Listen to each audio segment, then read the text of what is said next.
booking na, ayaw pang umamin. Affidavit si Attorney Anet na confirming that they were offering financial contribution to a charitable institution of Niño's Choice, and he declined. And then I was just asking him, answerable ba yan? Did you offer any financial assistance to any charitable? Tayo na dinideny, meron na affidavit. Saka sinabi rin ni Nino. So, for denying that, sa tingin niya, sir, nagsinungaling siya kaya kanina? Lagi siya lang nagsisinungaling. May drugs pa involved. Dinideny niya yung nagbigay siya ng 500 peso bill folded like a straw.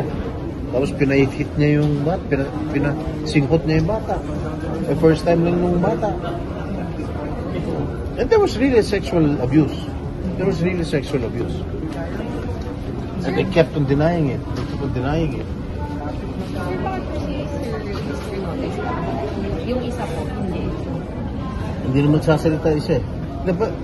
Baka sumunod na rin yan kasi yung tungkol sa sexual abuse, sexual assault. Ito kasi pag binasa ko lang, palaswa. That's not for public consumption.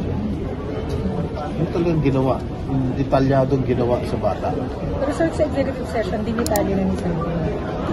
Hindi na, because alam ko